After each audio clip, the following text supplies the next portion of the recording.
आप देख रहे हैं अमेज नाउ। नमस्कार, सत्य घटना के नए अंक के साथ मैं सुगंधा। शुरुआत करते हैं आज की मुख्य घटनाओं से। गोरखपुर में जनपद के 2077 पोलिंग बूथों पर गुरुवार को होगा वोट, पोलिंग पार्टियां रवाना। जिला पुलिस के आला अधिकारियों ने फ्लैग मार्च कराकर मतदाताओं को दिलाया सुरक्षा का एहसास। गोरखपुर जनपद में 3 मार्च को होने वाले मतदान में 100% मतदान करने का अधिवक्ताओं ने लिया शपथ। महाशिवरात्रि के पावन पर्व के मौके पर धर्मशाला बाजार से निकाली गई शिव बारात। गोरखपुर जनपद में आधे से अधिक बूथों पर मतदान के दौरान कराई जाएगी वेबकास्टिंग। कलेक्ट्रेट में तैयार हुआ कंट्रोल रूम। और सीएम योगी बोले, सपा ने खड़ा किया आजमगढ़ के पहचान का संकट, अब बनेगा आर्यमगढ़। और अब सत्य घटना विस्तार। 2022 विधानसभा चुनाव के मद्देनजर 3 मार्च को गोरखपुर जनपद के 9 विधानसभाओं में 35,55,675 मतदाताओं को मतदान कराने के लिए पोलिंग पार्टियां दीनदयाल उपाध्याय गोरखपुर विश्वविद्यालय से रवाना हो गईं। ये पोलिंग पार्टियां 3 मार्च को सुबह 7 बजे से अपने अपने दायित्वों का निर्वहन करते हुए सकुशल मतदान संपन्न कराने का कार्य करेंगी। इस दौरान मतदान कर्मियों तथा सुरक्षा कर्मियों का हौसला अफजाई के लिए स्वयं जिला निर्वाचन अधिकारी विजय किरण आनंद विश्वविद्यालय परिसर में डेरा डाले रहे, ताकि किसी भी मतदान कर्मी या सुरक्षा कर्मी को किसी भी प्रकार की कोई भी असुविधा न हो।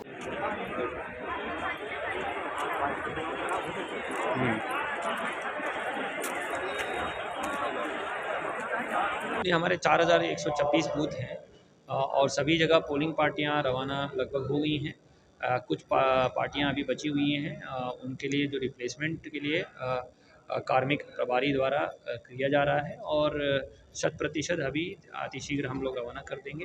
कंट्रोल रूम से उनकी मॉनिटरिंग हो रही है, सुरक्षा बलों की तैनाती हो गई है और वहाँ व्यवस्थित करने के लिए भी हमारी टीमें लगातार मॉनिटर कर रही हैं। कोई अगर कार्य अवशेष रह जाता तो उसको भी पूरा कर दिया जाएगा। एक सुगम व्यवस्था के साथ मतदाताओं को मतदान करने का वातावरण मिले, इसके लिए पूरे प्रयास किया जा रहा है। इसी क्रम में बस्ती जनपद के 5 विधानसभाओं के लिए भी पोलिंग पार्टियां रवाना हो गईं, जो शाम तक अपने अपने बूथों पर पहुंच जाएंगी। जनपद में शांतिपूर्ण मतदान कराने के लिए 16 जोनल मजिस्ट्रेट, 35 स्टैटिक मजिस्ट्रेट, 16,302 मतदान कर्मियों सहित 5,928 पुलिस के जवान तैनात रहेंगे। 311 महादेवा के सभी मजिस्ट्रेट, सेक्टर मजिस्ट्रेट या सुनिश्चित। हम लोगों के जनपद में 2470 बूथ्स हैं और आज करीब 2700 पोलिंग पार्टीज रिज़र्व मिलाकर के यहाँ से रवाना होंगी। तो यहाँ पे रवानगी की व्यवस्था जो है मंडी स्थल में करी गई है। सारे वाहनों की पार्किंग पॉलीटेक्निक में है और प्रत्येक बूथ पर सेंट्रल पैरामिलिट्री फोर्सेस की जो है व्यवस्था करी गई है। कुछ अति संवेदनशील बूथ भी बनाए गए। हमारे पास लगभग 300 अति संवेदनशील बूथ हैं और प्रत्येक अति संवेदनशील बूथ पर वेबकास्टिंग एवं माइक्रो ऑब्जर्वर्स की तैनाती करी जाएगी। गोरखपुर जनपद में 3 मार्च को होने वाले विधानसभा चुनाव के मद्देनजर जिला निर्वाचन अधिकारी विजय किरण आनंद के नेतृत्व में अर्धसैनिक बल और पुलिस बल के जवानों द्वारा फ्लैग मार्च कर लोगों को सुरक्षा का एहसास दिलाया गया। इस दौरान जवानों ने लोगों से निर्भीक होकर मतदान करने की अपील भी की।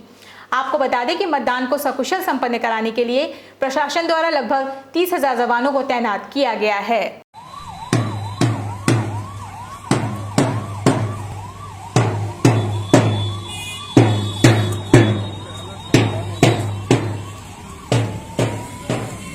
जनपद में 3 मार्च को मतदान होना है। ऐसे में मतदाता इस बार किन मुद्दों को ध्यान में रखकर मतदान करेंगे, इसका वो मन बना चुके हैं।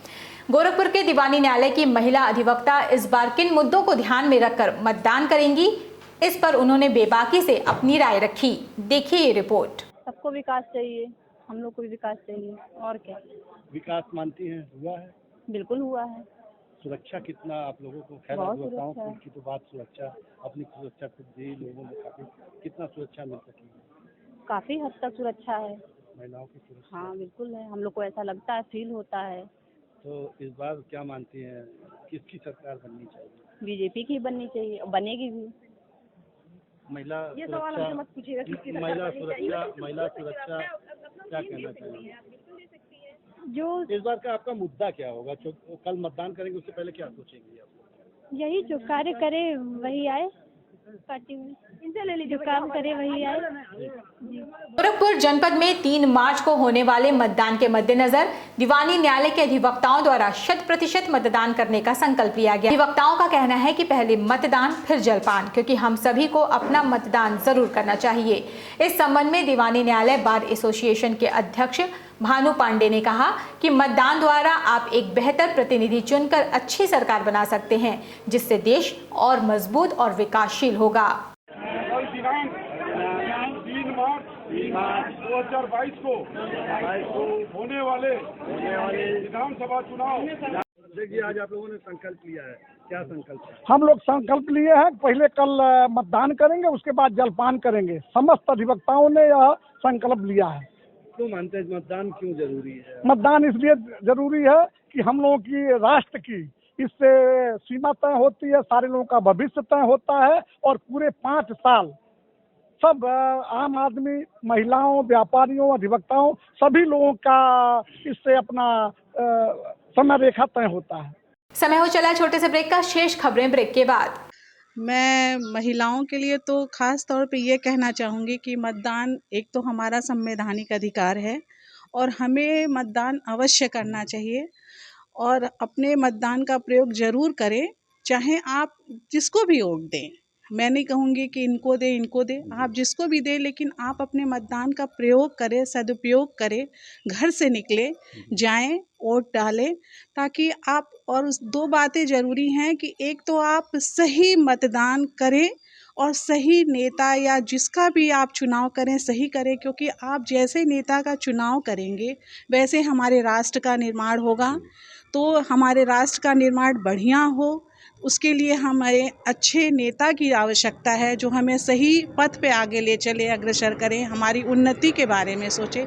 तो महिलाएं जो भी हैं, घर में हैं या बाहर हैं, जहाँ भी हैं, अपने सारे काम छोड़ के, एक स्लोगन है कि पहले मतदान फिर जलपान, तो मतदान के लिए अवश्य घर से निकले, वोट डालें और फिर सारे कार्य करें। तो मेरी सारी महिलाओं से अपील है कि ज़रूर घर से निकलें और वोट डालें।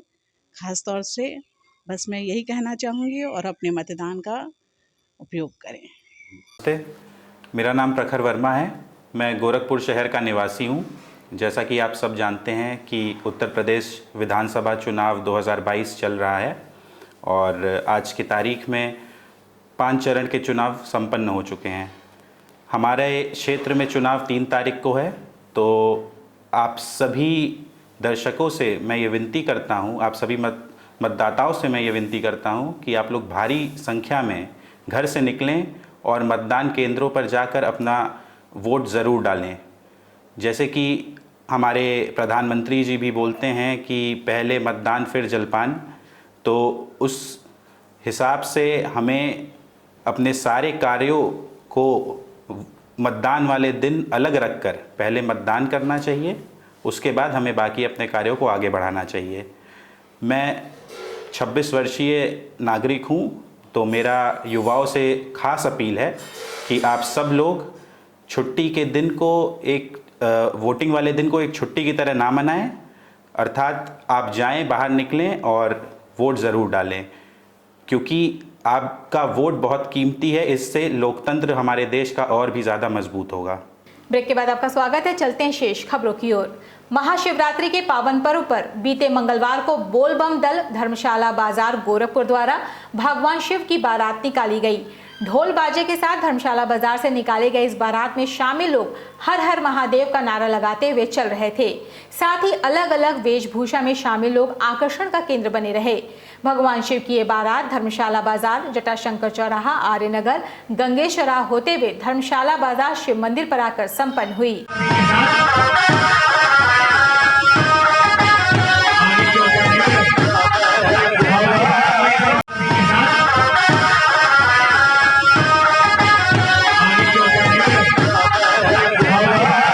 यूपी विधानसभा चुनाव के सियासी रण में उतरे एआईएम प्रमुख असदुद्दीन ओवैसी ने आजमगढ़ जनपद में रैली के दौरान भाजपा और सपा समेत विपक्ष पर हमला बोला। इस दौरान उन्होंने कहा कि मेरी लड़ाई संविधान को बचाने की लड़ाई है, जो मैं लड़ता रहूंगा। जहां भी संविधान और बाबा साहेब अम्बेडकर के सिद्धांतों को बचाने के लिए मुझे आवाज लगाई जाएगी, मैं वहां खड़ा नजर आऊंगा। इसके साथ ही उन्होंने कहा कि ओवैसी जब तक जिंदा रहेगा तुम्हारी नींद हराम करता रहेगा। कहनी है आप तक पहुंच जाए। ये कोई हम सिर्फ नारों के लिए कथा नहीं हुए, ये शोर भी हो और लोग फिर बोलेंगे ओवैसी के की भाषण के बारे में बोलते हैं। तो आपको बता दो कि अकबरुद्दीन ओवैसी ने अपनी विधानसभा में अकबरुद्दीन ओवैसी ने वहां पर एक सिम्हावानी महाकाली टेम्पल है और एक जंगम में राघवेंद्र मंडपों में अकबरुद्दीन ओवैसी ने हमारे प्रदेश के मुख्यमंत्री से मिलकर इस मंदिर के हमारे हिंदू भाइयों से सरकार से उन्होंने 4 मल्टीपर्पज फंक्शन हॉल सरकार से मंजूर करवाए। 2 मंदिरों के लिए 20 करोड़ सरकार ने मंजूर किए। गोरखपुर जिले में आधे से अधिक बूथों की वेबकास्टिंग कराई जाएगी, जिनके जरिए इन बूथों की हर गतिविधियों पर अधिकारियों की नजरें होंगी। इसके लिए कलेक्ट्रेट में एक नियंत्रण कक्ष बनाया गया है, जिसमें हर विधानसभा के लिए 9 LED स्क्रीन लगाई गई है, जिस पर वेबकास्टिंग के जरिए बूथ की निगरानी होती रहेगी। आपको बता दें कि जिले में लगभग 2030 से अधिक बूथों का वेबकास्टिंग के लिए चयन किया गया है।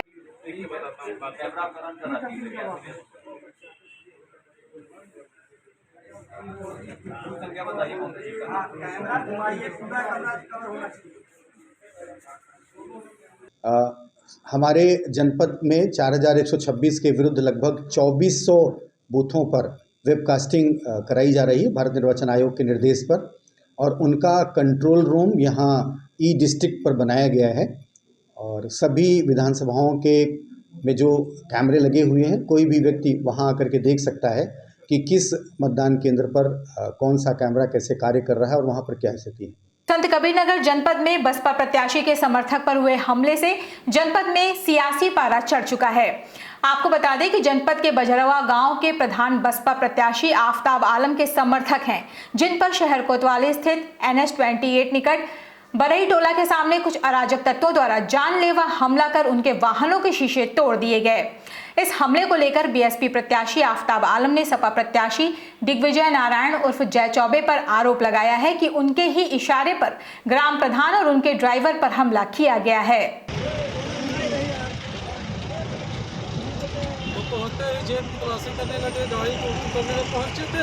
हमारा परवेज आलम। क्या हुआ बताओ। हम वहाँ कार्यालय से निकले हैं, तो उसके बाद यहाँ पे जब ब्रिज के ऊपर पहुँचे तो 2 लोग पीछे मेरे थे। जब यहाँ पे सन्नाटा हुआ है, उसके बाद मेरे गाड़ी के आगे लेके चले आए, बगल लेके चले आए, मैं बीच में बिल्कुल रुक गया। लोग किस गाड़ी से थे लोग? Scorpio, Fortuner, Innova.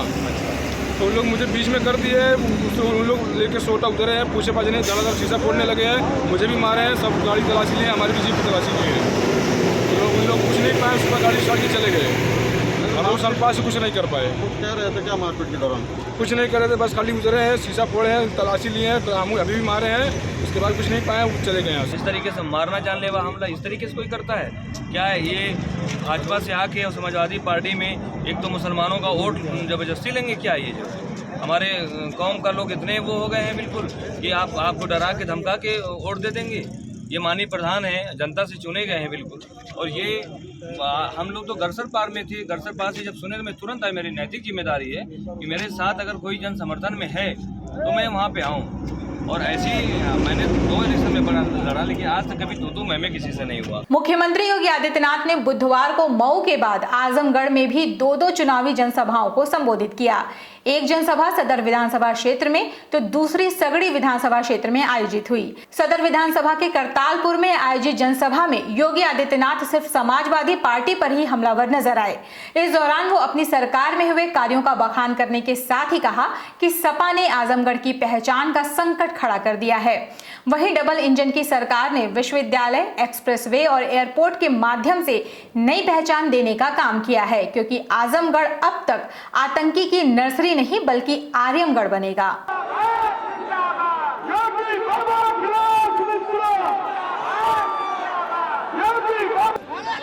तो वहाँ आपके बीच में आए होंगे, उससे पहले उनका था पता नहीं था, गायब थे। और यही नहीं, अभी यहां एक दुर्भाग्यपूर्ण घटना घटित हुई। जहरीली शराब पीने से कई लोगों की मौत हुई। और जहरीली शराब में कौन व्यक्ति लिप्त है? समाजवादी पार्टी के प्रत्याशी। समाजवादी पार्टी का प्रत्याशी स्वयं उसमें संलिप्त है। भाइयों बहनों, ऐसा कोई नाजायज काम नहीं जो समाजवादी पार्टी न करती हो। महानगर के हुमायूंपुर स्थित प्रजापिता ब्रह्मा कुमारी ईश्वरीय विश्वविद्यालय में महाशिवरात्रि पर्व के अवसर पर भगवान शिव को भोग अर्पित कर झंडारोहण का आयोजन किया गया। इस दौरान वहां उपस्थित सभी भाई बहनों से स्वयं के साथ साथ समाज को सकारात्मक दिशा की ओर ले जाने के लिए प्रतिज्ञाएं भी करवाई गईं। इस मौके पर बीके नीरू, बीके प्रिया, बीके अप्रतिम अंचल, बीके सुशीला, केंद्र प्रभारी बीके सुनीता दीदी समेत अन्य लोग उपस्थित रहे। एक आध्यात्मिक चित्र प्रदर्शनी जो प्रजापिता ब्रह्मा कुमारी ईश्वरीय विश्वविद्यालय के तरफ से लगाया गया है, लोगों को ये जागरूक करने के लिए, बताने के लिए कि आज हम जो शिवरात्रि मना रहे हैं वो किसका अवतरण दिवस है। तो जो परमपिता परमात्मा शिव कल्याणकारी हैं, उन्हीं के यादगार में भारतवासी बड़े ही धूमधाम से शिवरात्रि मनाते हैं, भांग धतूरा बेलपत्र शिव जी पे चढ़ाते हैं। लेकिन वास्तव में जब परमपिता परमात्मा इस धरा पे अवतरित होते हैं तो वो आकर के हम बच्चों को शिवरात्रि का रहस्य बताते हैं कि वास्तव में सच्ची शिवरात्रि किसे कहा जाता है। परमात्मा आकर के हमें ये बताते हैं कि आप अपने बुराइयों को हमको दो, दान दो। काम, क्रोध, लोभ, मोह, अहंकार, जिन बुराइयों की वजह से आज हर एक मनुष्य दुखी और परेशान है, तो हमें अभी तक जो भी वैर चढ़ाते थे, लेकिन आपस में घृणा वैर रखते हैं संबंधों में, तो उसमें न रख करके जब विकारों को चढ़ाएंगे तो हमारे जीवन से वैर, ईर्ष्या, क्रोध, अहंकार ये सब खत्म होंगे। सत्य घटना में ये थी अब तक की खबरें। तेज सटी को ताज़ी घटनाओं को जानने के लिए जुड़े रहें अमेज नाउ के फेसबुक पेज, यूट्यूब चैनल और वेब पोर्टल से। इस संग में बस इतना ही। अगले अंक में आपसे फिर से होगी मुलाकात। तब तक के लिए हमें इजाजत दीजिए। नमस्कार।